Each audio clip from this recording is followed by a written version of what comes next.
Whenever Formula One stock car fans talk about who they'd like to see return to Formula One stock cars, this person's name is always up there. Bit of a clue. We've come to Leicester to chat to Nigel Green and reveal his brand new shale car for 2025. Nigel Green, thank you so much for inviting us over today. I very much like your yard. Right, thank I you. like this. Okay, yeah, well, it's a typical plant yard, so unfortunately it's a bit mucky and stuff everywhere, but it comes in handy every now and again, so it's just how it is. So day job is this, isn't it? Is that this right? Sort of thing, yeah. So dump trucks, loading shovels, bulldozers, crushers, screens, all big, heavy, noisy, dirty equipment, quarrying equipment. It kind of suits stock car racing in that respect. A little bit, yeah. It sort of has that. Everyone's sort of in that industry, aren't they? Sort of in stock car racing, just like equipment. Yeah. So we've come to you today because new car. We're going to get to that in a second. It's been coming for a while, hasn't it? This has been talked about. Is Nigel Green coming back? Has he got a new car? And here we are, which is fantastic. Yeah. Last kind of bit of racing proper was 21, wasn't it? A couple of meetings, 21, and then you sort of stopped. What was the reasoning behind that? Fred, really, my son Fred. Yeah, he was obviously coming of the age where he was just getting going and wanting to make a name for himself rather than following me around with my racing. So, yeah, I put time and effort into him. Sold my current stock cars at the time that I was racing. Kept these two cars that were in build. Yeah. So yeah, it was just more to put time and money into him, really, give him his time to make a name for himself. And was the plan to always come back to stock cars at some point? Because we didn't sell the bus, do you know what I mean? Just kind of like, I'm guessing he kept the spares and stuff, and was it just get rid of the cars because I've got... Yeah, well, I love stock car racing. It really is a great family sport. It's just a nice thing to do after work, away from work, where you can just go and have a good time and enjoy your racing, really, when you can turn up when you want to. There's no big pressure. And going back and racing recently, it's nice to get a warm welcome back after so many years. And it's just a nice atmosphere when you go stock car racing. I'm sure if we did a poll and people talk about it a lot, who do you want to come back to race stock cars? Your name features quite heavily, and that must be quite a nice feeling. You know what I mean? That people think, actually, we need Nigel back in sport because he will bring something to it. Yeah, I suppose I'm not your typical stock car racer. A bit small and I'm not sure quiet, so to speak, or whatever. But I don't know. I got on well with stock car racing, got a good reputation, and won some races. So I was just a new name, wasn't I, at the time? I suppose it was nice to get a good fan base, and going back after 3 or 4 years or whatever it's been, even though some of the races I've been, I've still seen people with team wear on, which is always nice to see that out and about. So see how we go when we come back this time. And Fred's we've been speaking to Fred just a minute ago, he's kind of well set now certainly for the immediate future, isn't he, with his racing? Yeah, he's achieving a lot at the moment. So he's won the Ginetta scholarship, so he's racing junior Ginetta this year with Elite Motorsport. Pre-season testing so far is going really well, so we're flat out busy carting him to and from the tracks. But the fortunate thing is when his racing starts, unlike the go-karting like he has been doing, there's a bit of like a testing ban to restrict testing. So therefore, it'll release more time for me to do stock car racing. Right. And Fred's at the age now where he's a bit older and will appreciate more of the stock car racing because he was a bit young before and didn't really follow it as clear as what he will do now and appreciate what it's all about. So we're looking forward to doing that as a family again. We'll see how we get on. It's like almost all the stars have aligned. So it kind of back into Formula One. Well, this time, obviously, all stock car racing in whole is a hobby. Yeah. But if you want to win, then it's more than a hobby. It's sort of your second job. So you have to commit to and put every spare hour you've got into it and have a team around you to do it. This time I've got a small team around me, but it is just a hobby. So if we go and smash it up, we don't have to come out the next weekend. Yeah. But if we do go out and we do get some attention, it'll probably sort of inspire me to spend a bit more time in the shed and come out and sort the job out. But this time it's just go out and enjoy it. Last time I was sort of ambitious to try and achieve big things. Now I just want to go and enjoy my racing and obviously go with the mindset of winning, but not so much stress and pressure on it. Which is a great mindset to have. And I suppose, like you've described, if stuff happens, i.e. we're in for a shout at that championship or a bit of rivalry with somebody, then it kind of fuels it, doesn't it? Yeah, exactly. And if I'm fast, then that's great. But if I'm not fast, I think that will also sort of, again, make me spend more time in the workshop and go out more. So yeah, I think once we get going, it will soon. Get that bug back. Yeah. At the minute, it's just nice and shiny over there. Once you get stock car racing. Yeah. So looking forward to it. Okay, so we're going to see the new shale car in a minute. Before we do that, you mentioned it's been in build for a while. So kind of, when did we start? Well, 2017 actually. Yeah. When we got the tubs off Mark Thornton. That's when we got the cars, and we did aim to be racing the cars in 2018. Yeah. And then the rules changed over the winter, which then knocked us back and sort of took the wind out of the sail. So then we didn't bother finishing the cars, and we just carried on with what we had. So they've been sat ever since. Yeah. The tarmac car was the one that was closest to coming out in 2018. That was sat on the floor with axles under it. But then when the rules changed, that one ended up with more work needing to be done than actually the shale car. So then we cracked on with the shale car.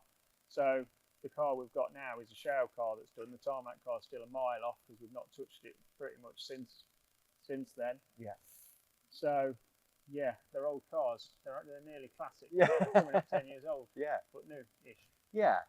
And who's done the work? Is it yourself with your small team, or is it kind of been yourself on your own? Initially, it was the team we had around us in 2017. Yeah. That was how it started. Mark did the basic tub. Yeah. And then as sort of Green Sport, did the rest of it. But then more recently, when COVID came, I had nothing to do. Yeah. We had to stop at home, didn't we? So that's when I got in there and finished the car off, as in the framework. And we took it for paint, and then started working again, and we did nothing since then until recently. And then with the help of Andy Maynard mainly and myself, we've got the car to where it is now. Yeah. So, yeah. And we'll see in a second. And how far is it from being race ready? Are we good to go, or is it? We're ready to drive around the track. Yeah. We haven't got any spares. Yeah, we're 99% ready to rock and roll. Yeah. Excellent. Let's get a look at the car now. Cool. Right, now just look at the shale car then. It looks fab, absolutely fab. So in terms of the build, so Mark Thornton did...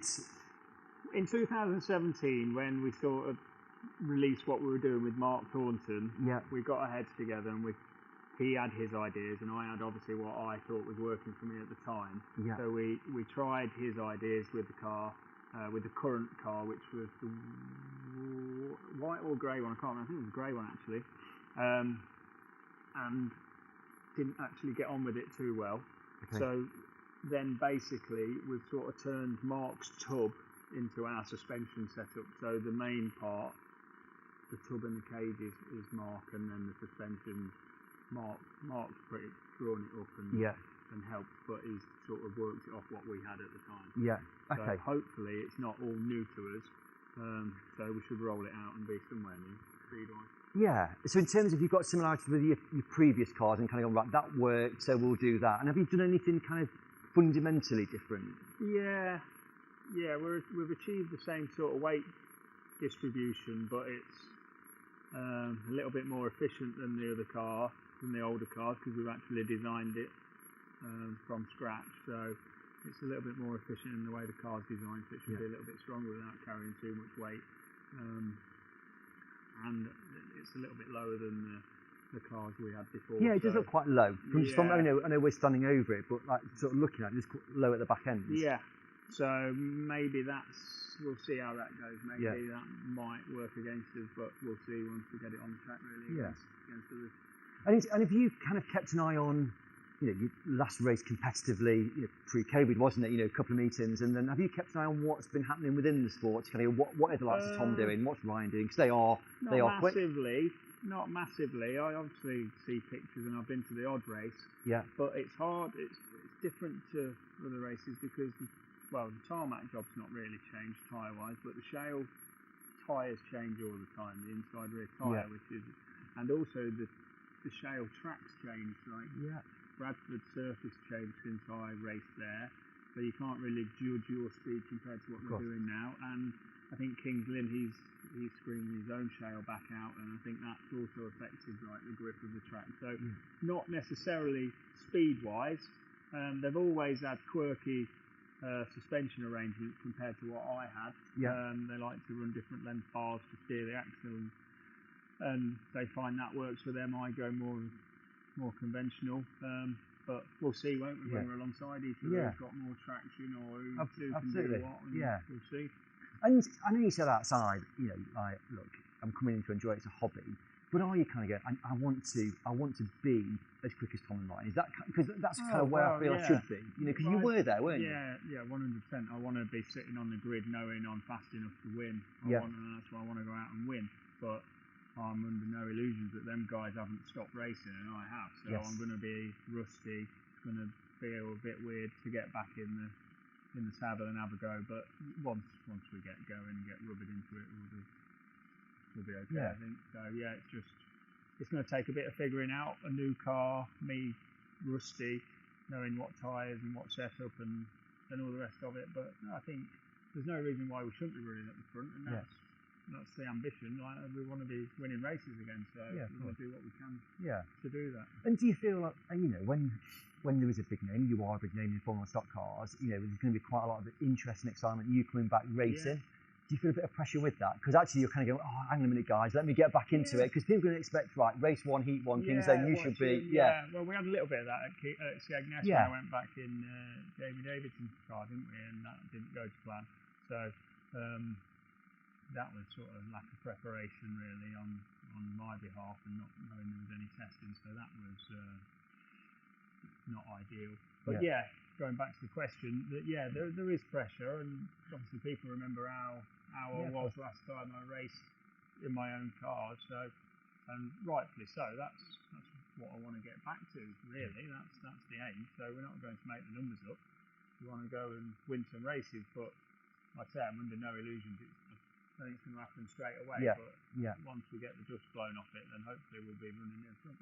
And you mentioned the Skegness sort of weekend that you did last year. You and I spoke before that. Again, Nigel Green's coming back for a bit of a meeting, let's talk. And then, like in your own words, didn't go according to plan. And I think people did expect you to be up at the front winning, and that didn't happen. Was that more to do with, like I say, just not being ready enough, or the car being very different? Well, a lot of reasons really. To win any stock car race, you need everything. You need good preparation, you need the right tyres, prep, especially for tarmac, more so when there's no testing, and you need to rock up knowing that everything's how it needs to be, and we didn't have that, and I was obviously not experienced at driving that car, so I didn't get the most out of the car. I didn't get the car set how I wanted it, because everybody has different styles of driving, and it was a shame there wasn't practice really, because we could have learned everything we learned in practice. Like, it took all weekend to get where we did. Actually, I cured a few problems that I didn't like and created a few others, but we could have done that easily in 4 practice sessions and then not looked as bad as we did. But that's how it was. So it is what it is. So. Understand. Colour scheme's great.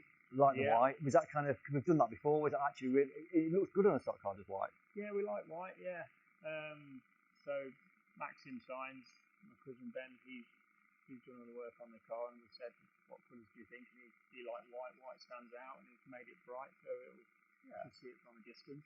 Plenty of names on there as well. I'm fortunate to have a lot of sponsors and people who support me, so that cushions the blow of the costing and the running cost of the car. So. And the seat. That looks different. It's what I had before, but it's not finished. So I want to go and drive the car before I get it finished, covered. So it's obviously it's a bead seat. So it's moulded to me. So it fits me. And from a safety, actually, I can race a stock car and get involved, but I'm going to be as safe as I possibly can be with the seat that I've got. Yeah, exactly that. Yeah, it's moulded to me. I'm not rattling around in the seat. It has a little bit of cushioning, not as much as what a rally seat would have, but compared to an aluminium seat, there's more give in it. And you can get away with more confined spaces like you have inside a shale car to fit yourself in, because it moulds around you rather than sticking an aluminium seat in that it is. It is. And is this built, you know, have you kind of people say when they buy stock cars, I bought a stock car for so-and-so, but I didn't fit in it. And that's kind of because you build a stock car around you. Is that very much built around, this is how I want to sit, how I want to drive it? Or is it just... When it comes to a shale car, unless you have a roll cage that's like a skyscraper, they're not comfortable to sit in. Like right. I'm not really comfortable in that car, but it's built around performance. Okay. So yeah, there's not much leg room in it. Are you sat with your legs up, like quite up? Yeah. Well, the exhaust come out the side, so they're not underneath the floor, but it's just the engine's back. And yeah.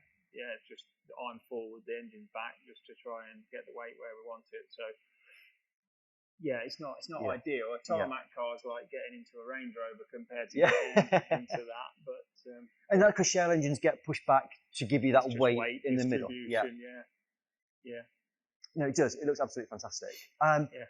We've covered the shale car. It looks brilliant. And ideally, we're looking at Kings Lynn in 3 weeks. That's the we're going to be at the first meeting as long as it doesn't blow up before that. If we do get a run around it, as long as nothing drastically goes wrong, we'll be there. Yeah. And then I know it's quite difficult to kind of plan ahead. Are you kind of going, right, I want to do X number of meetings this year, I want to do the first shale meetings? Fred's calendar's a lot quieter than the go-karting one, so last year, so it frees more of my time up. So as it works around his racing, then obviously we've only got a shale car, so that limits it solely to shale. I want to race at Kings Lynn. I want to get to Bradford. I like Bradford, that's a good fast track. So I want to get up there and see how she goes around there. And Northampton's only up the road. Perfect time, we'll be racing there as well. So, and still, what's right? Something that was different last year with the shootout. I'm sure you kept an eye on, like, kind of, so is that, it got me to Bradford. Yeah, absolutely. Yeah, it works. Get people through the gate. So, I don't know as I'll be doing enough meetings to get there. And Dave probably said this, but we were speaking to this time, actually, I do shootout, and here we are. Well, you could have won it against that last, wouldn't it? Yeah, well, he's a bit more committed than what I am, or what I'm going to be. And it's clearly hard work to get shale car to the tarmac track, as he said, I think I want to be the interviewer. So he's see that's the way shootout sets out now. I think that kind of suits somebody like yourself. Because it's not all about going and smashing people with stock cars. It's like it's a bit thinking behind that new format. It just gets to keep moving through the next phase, don't you? And not upsetting too many people, but it all boils down to you've got consistently good, haven't you? Shootouts are good out. I've always wanted to win the shootout. I've got close a couple of times. I had it won once, and then my prop strap broke. Didn't finish the final, so that was frustrating at the time. So I would like to win the shootout one year, but I can't see it being this year. No, potentially one of the reasons is what's stuck behind is, and you kind of lose that, is the time of the car. You said out there, this is what I started to build first. Well, we finished that, and that's it. And it does look like a stock car ish. Should I have been in Davidson's scrapyard? Well, but how we're a long way off, aren't we, with this? Clearly, it looks a long way off, but actually, it's not. You put hooves on it and started bolting something. It's not in a million miles away, but once you start car racing, and you maintain that car, and I've got Fred's racing and a company to run, then it's going to swallow a lot of time to get this on the road. So unless I sub it out to somebody to finish for me, which is going to be more expensive, I can't see it getting on the road too soon. But we'll see. Just observationally, it looks nice and low, looks similar to kind of your last sort of tarmac car from English than the last one. So again, it's like what I said about this, it's just designed to do the job, so it's efficient, weight's in the right place. It was designed around what I wanted. So we knew where the engine would go. Like the last car, or Bearler's tarmac car, great stuff. I got that, moved the engine, pretty much cut everything off it and started again. So as soon as you start doing that, then you've got the extra tubes and bracing in different places. How they weight around where you go feed it. I know the stock car is heavy, but you still need attention to detail and strength in the right area. Alan too was balanced about. So these are built properly, so we'll see how we go. So do you think this whole, you know, like in terms of being successful in stock cars, it is about this point now when you're building it, when you're kind of thinking about how am I going to Absolutely, yes, but I don't know too much about other people, but I know what I started with and what I sort of developed my last car into, all my cars really. I feel like I've made them better as I've gone on, so you do sort of tune them up as you go, but hopefully if I go into new cars now, you sort of start off where you left off. Yes. Yeah. So, yeah, I think this is an important part, but as long as basics are right, you can make any car, as long as you've got the right donkey in it, go around the track with it. Yeah. So, yeah, don't need to go and buy brand new cars for the racing, but need to make sure that you know that the stock basics are. Yeah.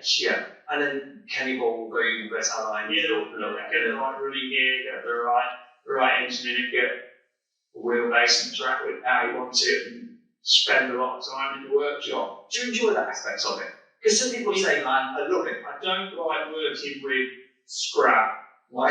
I like to buy components. Yeah. So working with transit from axle and old stub axle is crap. Yes. In my opinion, I'd rather buy components, because if you've got a busy day job, and you can earn money doing a day job in a front stub axle cost you £200. For me, that's not that good. Wakeboard rider, getting one out of scrappy or shop plastic and be pushing it. So just by the time you've done all that, I imagine. Nice and noisy when I'm doing what I'm better at, not backing around with old stuff. So I do like tinkering about, and I like to sort of prepare people in the workshop, understand what I've got when I turn up at the track and know what's beyond what, and if I break something, I know I've got something that stuff I can bolt on and know the right. So that's something I enjoy, and that's how you get consistent, basically, you turn up with a car fast and you're consistent. It's because you know what you do in the workshop, it's not what's doing it. But look, you see that by people who win consistent, and then you go and smash the car with it, you roll it down next seat, and left off, So it's great for those people, and that's just good their life. And what I started out for. And to the stairs, and that, there's actually used build up once again, but mentioned today. Yeah, so none of this on this car currently, like the Lincoln, so the main bits event. There's probably got about 14 arms up on there, a different lengths that we're no use to it, so we might have to start changing bits. But we need to go and put some miles on it, really, based on. So, And that's the wish very nice. I very much like. Do you know exactly what they've taken on? You know, it's just that they're not looking pretty. But we went to B&Q and bought all the shelving. Yes. We didn't have enough for all the trophies, so set a ladder on Andy, put the trophies up. But when we were trying to start the car, the vibrate off the shelf. I like them gaps. So start the car up and then fall on the floor. That's why they smashed on the floor. Right, okay. Yeah. But it's a great place to have it here. It's a great idea.